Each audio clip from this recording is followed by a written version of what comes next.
চাঁদাবাজের বিরুদ্ধে মরহুম দেলোয়ার হোসেন সাঈদী কি বলে শুনুন, কথাগুলো শুনে যাবেন। যারা চাঁদাবাজি করো, মস্তানি করো, আমি বুঝি না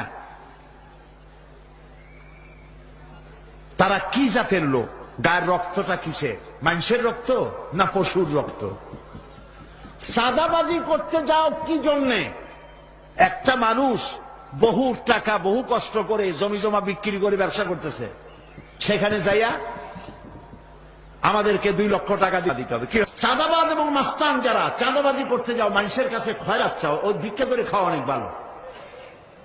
মসজিদের সামনে একখান থাল নিয়ে বসে থাকো, যা আল্লাহর রাস্তায় খয়রাত দাও। দোকানদারের কাছ থেকে চাঁদাবাজি করা, বিল্ডিং কেউ নতুন বানাইতে পারে না, অমনি হাজির। গলায় সোনার চেন, হাতে কতগুলা আংটি, তারপরে হাতে মোবাইল, গলায় সোনার চেন। শহরের মহা উল্লুক জানোয়ার বলতেছে এখানে ইট ফেলাইতে পারবে না, রড দিতে পারবে না আমাদেরকে সান্ত্বনা দিয়া। এটা কি মানুষ? বলেন মানুষ? এরা মানুষের সন্তান? এরা জানোয়ার, পশু। চাঁদাবাজ এবং মাস্তান, সন্ত্রাসী, ইসলামে এদের কোনো স্থান নাই।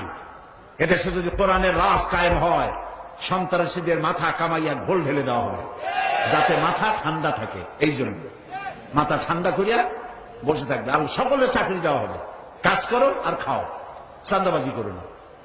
শ্বশুরের কাছে চাঁদাবাজি করে, বউর কাছেও চাঁদাবাজি করে। এত বড় লক্ষ্মী ছাড়া বউরে যায় বলে আমার হিরোইন খাওয়ার পয়সা দিবি। পত্রিকা আসছে না ভাই? কত বড় শয়তান, বউর কাছে চাঁদা চায়। আল্লাহ এইসব চাঁদাবাজ, মাস্তান, অপহরণকারী আর সন্ত্রাসী জানোয়ারদের হাত থেকে আল্লাহ এই দেশকে রক্ষা করুন। বলেন আমিন।